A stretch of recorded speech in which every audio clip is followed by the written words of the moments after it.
तो good morning friends, नमस्कार। चलिए देखिएगा, है ना, करंट वाली चाय। आज 10 अक्टूबर है, तो 10 अक्टूबर की करंट वाली चाय देखते हैं। इंपॉर्टेंट है दोस्तों, सीजीपीएससी प्री, व्यापम, एसआई सभी के लिए ध्यान से देखिएगा। देखिए पहला प्रश्न, छत्तीसगढ़ में धान की 3 पारंपरिक किस्मों में कैंसर रोधी क्षमता पाई गई है जिसमें शामिल नहीं है। ऑप्शन यहाँ पर है, करेक्ट आंसर है ऑप्शन नंबर डी, सरना। बाकी जो तीनों हैं, गठवन, महाराजी, लाइचा, याद रखना है दोस्तों, इंपॉर्टेंट है।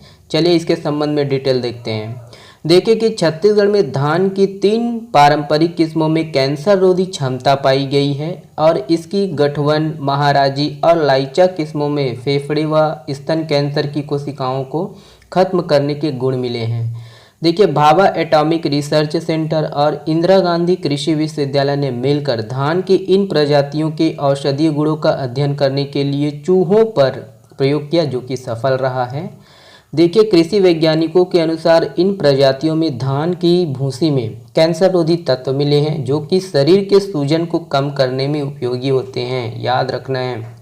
देखिए, इंदिरा गांधी कृषि विश्वविद्यालय में, है ना, इंदिरा गांधी कृषि विश्वविद्यालय में धान की जो है लगभग 23,250 प्रजातियां हैं। इसमें से प्रमुख रूप से 13 प्रजातियां औषधीय गुणों से भरपूर हैं और इसकी उपज कम होती है, इसीलिए ज़्यादातर किसान संकर नस्ल की प्रजातियों की खेती करते हैं।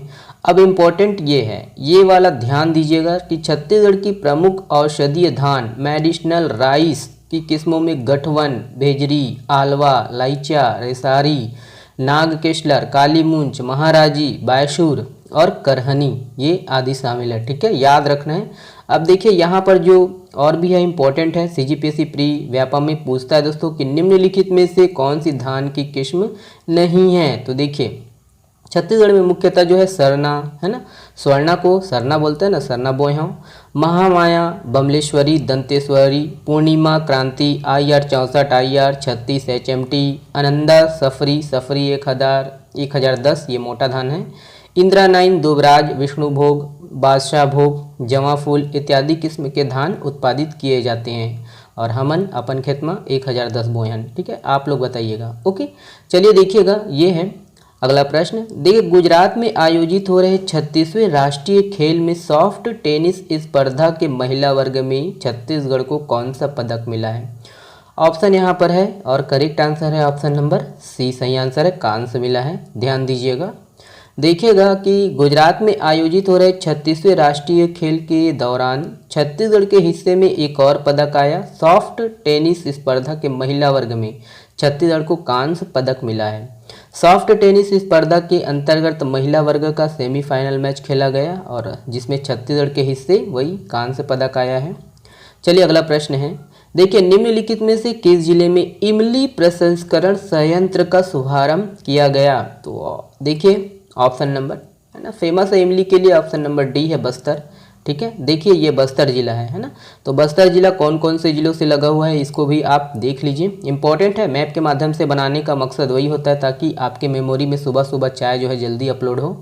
चलिएगा, देखिए इसके संबंध में, हाल ही में मुख्यमंत्री भूपेश बघेल ने बस्तर जिले के लोहांडीगुड़ा विकासखंड के धूरा गांव में इमली प्रसंस्करण संयंत्र का शुभारंभ किया और संयंत्र में प्रतिदिन 10 मीट्रिक टन इमली गुदा, 5 मीट्रिक टन इमली चपाती और 3 मीट्रिक टन इमली बीज का जो है पाउडर बनाने की क्षमता है।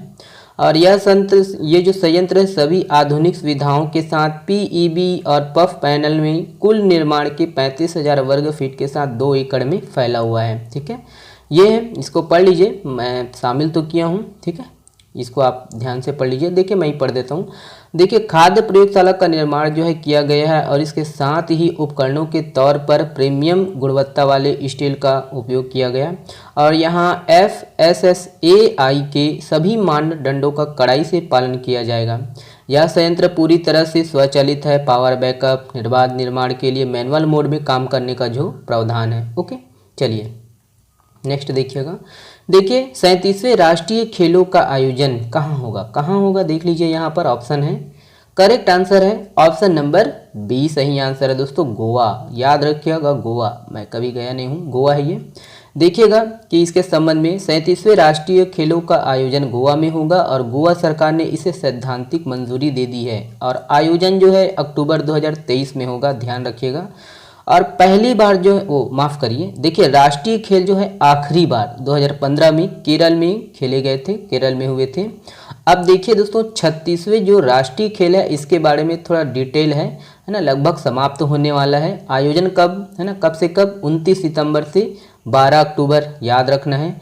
आयोजन स्थल वही अपना गुजरात गुज्जू एरिया, गुजरात के 6 शहर अहमदाबाद, गांधीनगर, सूरत, वडोदरा, राजकोट एवं भावनगर।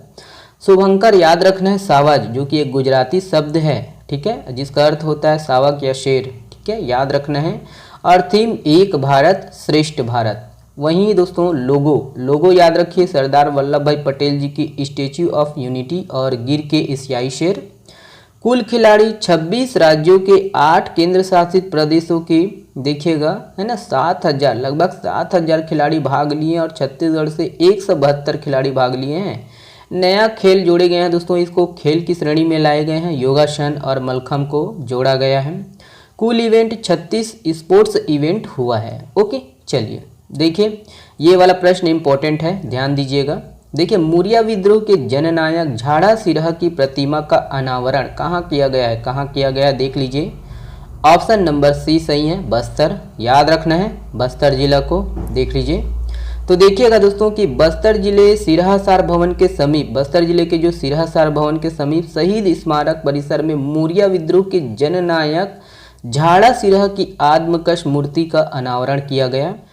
देखिएगा इसी के अंतर्गत दोस्तों बस्तर जिला के जो है जगदलपुर में 173 करोड़ 44 लाख से अधिक लागत का 89 विकास कार्यों का लोकार्पण शिलान्यास किया गया है। और इम्पोर्टेंट है, देख लीजिए कि ये वाला है ना, तो वीर शहीद झाड़ा सिरहा का जो जन्म है बस्तर जिले के आगरवाड़ा परगना के अंतर्गत ग्राम बड़े आरापुर में परगना मांझी और माटी पुजारी परिवार में हुआ था।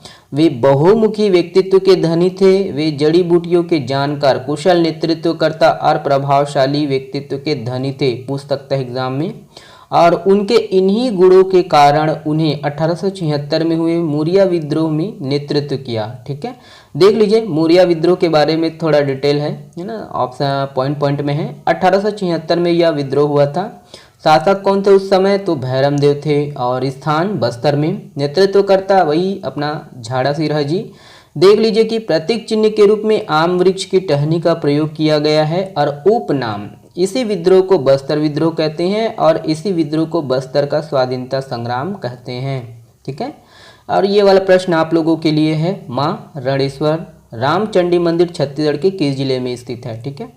तो इसका जवाब दीजिएगा कमेंट बॉक्स में। और चाय का मूल्य अगर देना हो तो लाल बटन दबा दीजिएगा, सब्सक्राइब कर लीजिएगा और जो नोटिफिकेशन बेल है उसको भी प्रेस कर लीजिएगा और अपने दोस्तों तक अधिक से अधिक शेयर करिएगा।